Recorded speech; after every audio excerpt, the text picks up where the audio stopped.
In June 2021, I heard for the first time about the tragedy that the Sea of Marmara is struggling with. The news discussed the mucilage that had appeared at the surface and covered the sea. In this moment, I couldn't even guess how serious such problems are for marine life and their ecosystems. After hours of research, the consequences of this disaster were clear. This was not the first time this happened, nor was it the last. Since its first appearance in 2007, the government has seemed to fight only symptoms, instead of making necessary changes. They don't equate the circumstances to the mistakes they have made. Seas from the mucilage calamity, starting with the Sea of Marmara. If left untreated, experts warn the sludge will soon coat large parts of Turkey's coastal waters.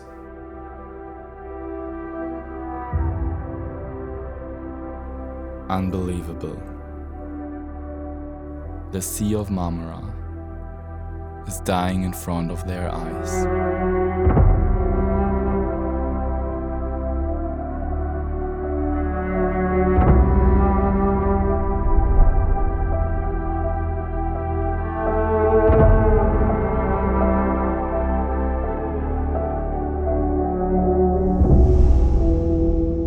One month later, I started to cooperate with World of Waves. Thanks to my partner Buse, we found a non-governmental organization which is based close to Istanbul.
I had previously visited Turkey many times and saw its diversity.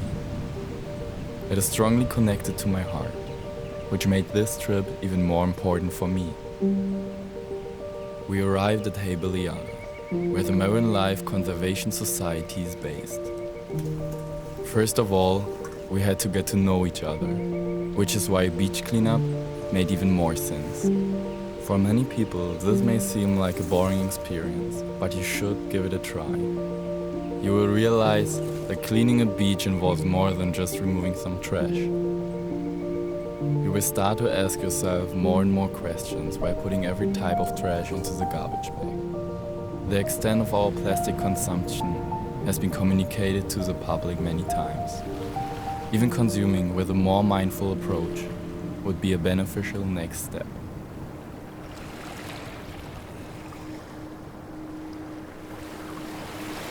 When we traveled to Turkey and cleaned beaches, we actually didn't notice any major pollution. But just because we didn't see it, doesn't mean that it wasn't there.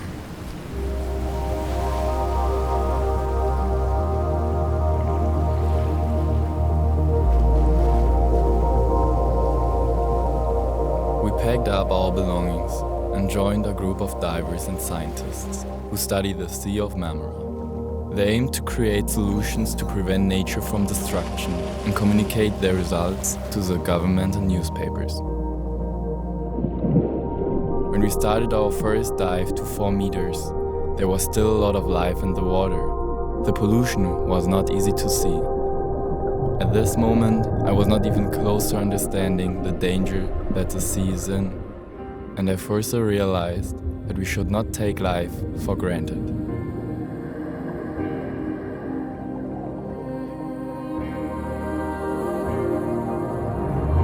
After several minutes, we found a ghost net. These are nets that have been abandoned, lost, or otherwise discarded in the ocean. They are killing an infinite number of fish, whales, sharks, turtles, and whatever gets into them. The fishing industry has become mindless and focuses only on profit, thus leaving these nets scattered all over the planet instead of taking serious care. Organizations like the Marine Life Conservation Society try to communicate and improve the situation.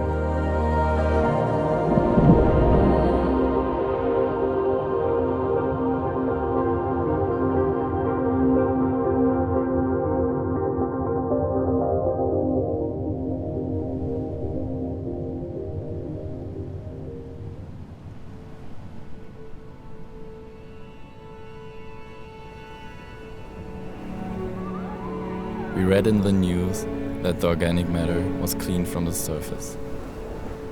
But that is not why it disappeared. In reality, it sunk to the ground, where it is becoming much more dangerous. Back at the boat, the other divers told us about their dive to 40 meters. What they saw was unbelievable. There are massive musselish clouds, even bigger than themselves, and coral reefs fully covered with algae. These reefs will have no possibility of surviving. We took another dive to 8 meters to get an idea about the situation.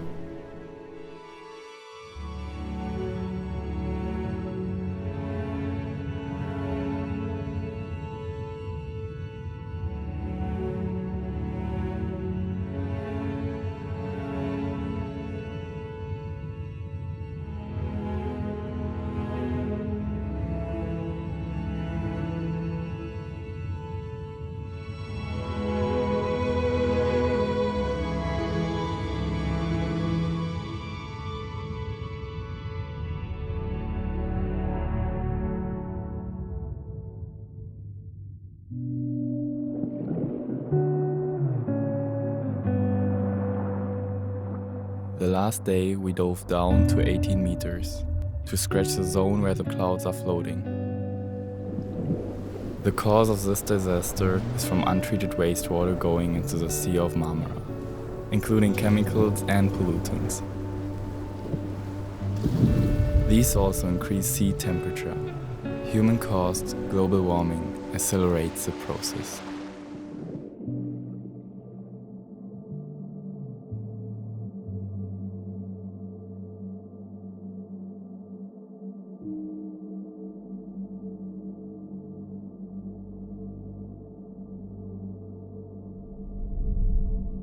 When dead algae sink to the ground, they decompose due to bacteria, and oxygen deficiency begins, which has massive consequences. Fish are dying, and coral reefs are becoming covered and cannot filter the water.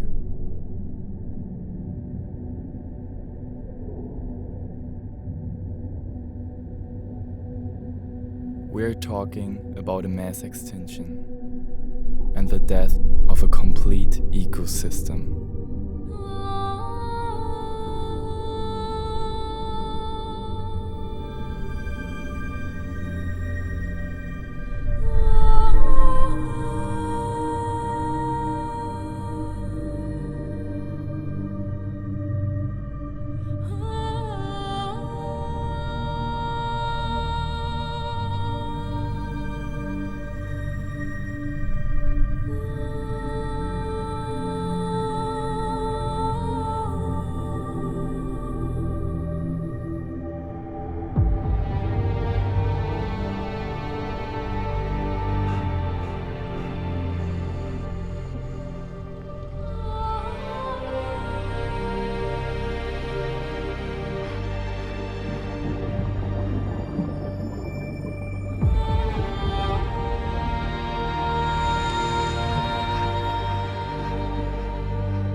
it is already too late. With decades of work, we have driven an entire inland sea to its death. It had never been as disastrous as it is now. Until we understand how much we are destroying, including our planet and ourselves with it, we cannot fix it. Scientists have declared that the Sea of Marmara is already dead. Death zones have emerged in which no life is possible due to an extreme lack of oxygen. The possibility of being deprived of oxygen from the air is unimaginable and frightening. We have created a world that we judge as normal, but we have actually lost sight of our senses and reality. What we believe to be normal is dependent on our unique perspectives. It is important to base our point of view on true information, which nowadays is very hard to find. Sometimes it looks like we just don't want to learn, because many people think that it is not their responsibility. The only way to fight these challenges is to educate ourselves. We can't see what we have destroyed, which is why we should feel for nature and help it recover. We have all become irresponsible, addicted to our comfort. If we continue to teach future generations to focus solely on money, meaningful change will never be possible.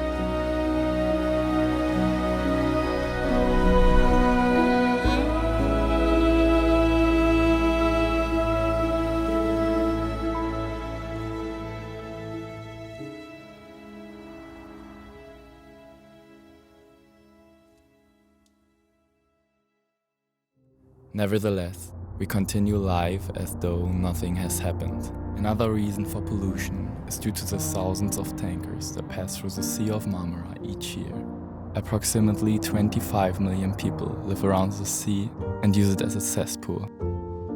The main problem is that we are not learning from the past. There's so much in our history that we can learn from.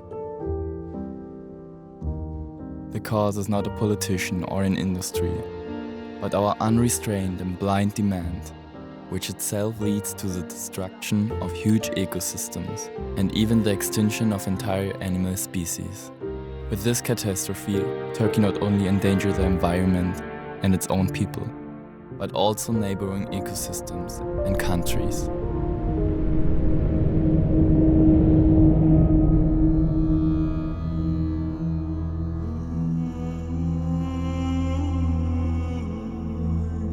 Thousands of years ago, we created many gods and goddesses because of natural forces that human beings were not able to understand and control. After humanity realized that all of these gods did not exist physically, we began to exploit our planet.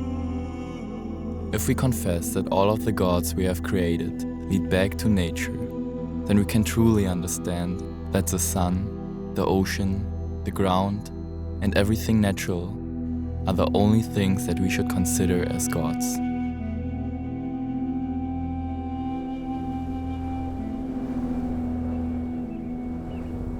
We're taking a major part in the signs of the climate crisis that are appearing all over the planet. Whenever we travel, we should check what countries really look like. You will recognize quite quickly that our wealth is the poverty of others. And I'm ashamed that we all are okay with that. When we visited Luxor, we went to a banana island, which is not the paradise that it sounds like. Crocodiles can just about turn in their cages, and we found monkeys, imprisoned on an island full of banana plants. We have lost our empathy and filled the gap with ignorance and egoism.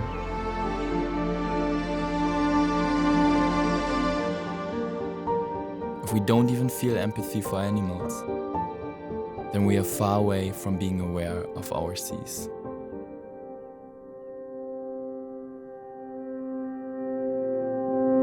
The oceans and seas could be completely empty of life, but you would not see it from above. The biodiversity of the Sea of Marmara is close to zero, and the Aegean Sea already shows signs of slime. This same kind of disaster could happen to waters like the Red Sea as well. More than 90% of the heat trapped by greenhouse gases is absorbed by the ocean, which plays a critical role in maintaining a stable climate. This fact alone shows how much we should care for them.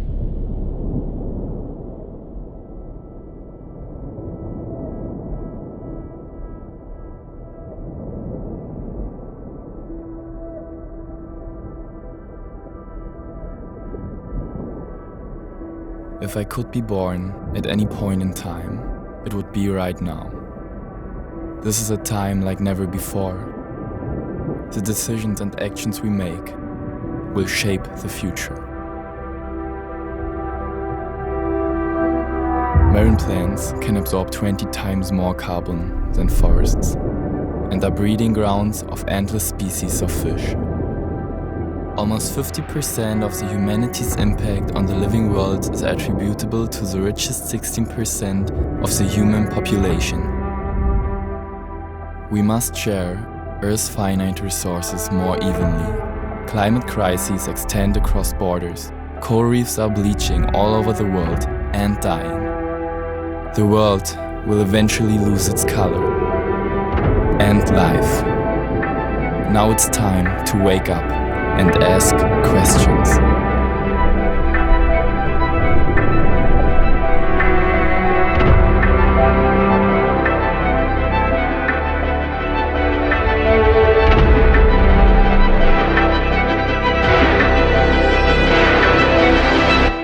Teachers are the one and only people who can save nations. Mustafa Kemal Atatürk.